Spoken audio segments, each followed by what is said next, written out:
From News Center 11, this is On the Record.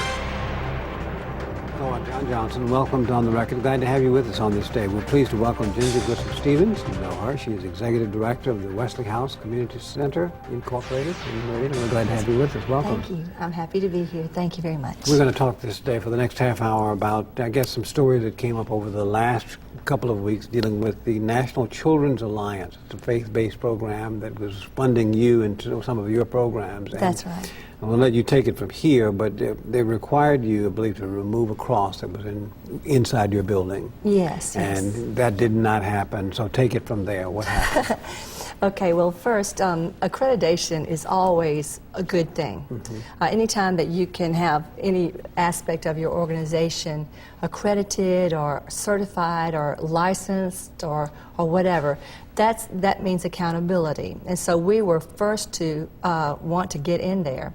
It takes about a year to make the whole process happen, to get ready to even submit your manuscript, which is this is the manuscript right here, John, and you can see it's thick. It covers 10 different standards, and you make 3 copies of it once you have applied and you're getting ready for your site visit.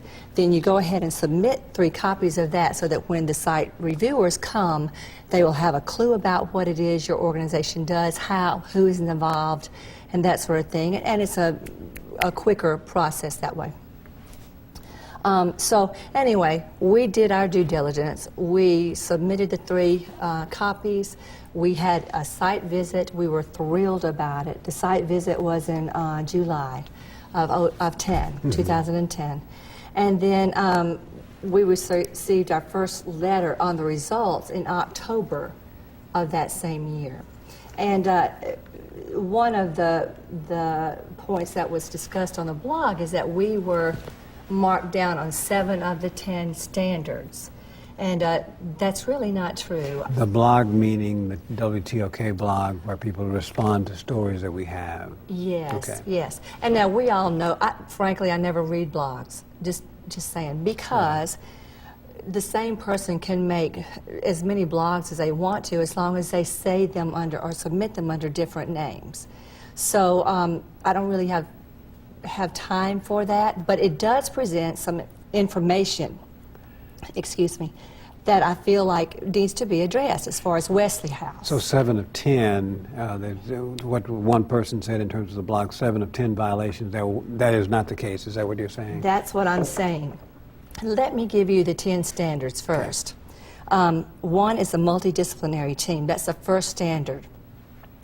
The multidisciplinary team is made up of all of the people that work with the Child Advocacy Center in dealing with children who have been abused. We're talking about law enforcement, Department of Human Services, mental health professionals, healthcare workers, advocates, forensic interviewers, and so on and so forth, which we have a wonderful one, by the way. Right. The DA is a part of that multidisciplinary team.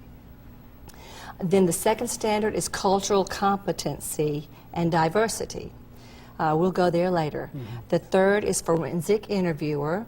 Forensic interviewer, that's the gatherer of information. She's the one that's been trained at least 40 hours, that sits down with the child in a forensic interview room, tapes the information that the child speaks, while the multidisciplinary team is in a monitoring room watching the whole thing. And the purpose of a forensic interview done this way is so that only one person is interviewing that child, and the child is not re-victimized by continuously having to tell their story.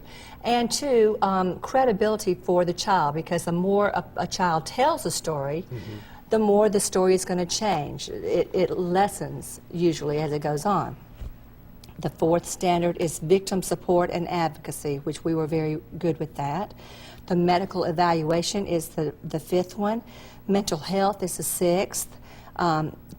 Case review is the seventh, and that's going to deal with your multidisciplinary team, where you go through and review the cases. 8 is case tracking, which we have a tracking system that we bought and purchased from the National Children's Alliance, and we pay $2,000 every year just to use that. And then the 9th is organizational capacity, and then the 10th is child-focused setting. So we did really well on all of them. except for the cultural competency. And that would have been what? That is because we have scripture and crosses on our walls. And those items went up right after Katrina, when there was so much tension in the air as people from here and then people from the coast or from New Orleans would come. And I prayed about it, and that's what we needed to do. We needed to be who we are, and immediately the ugliness did stop as a result. Was it a board decision or was it an executive director's decision? At first, it was my decision. It came through, once they did their site visit, then they followed up with a conference call. And there were people from all over the United States that were on that call, plus Board President Trey Long from Long Wholesale and myself. Okay. And so we went through each of the standards, top to bottom, okay? And that's going to be in your manual, NCA, on page 53, Standard 2, paragraph 4. It's right there.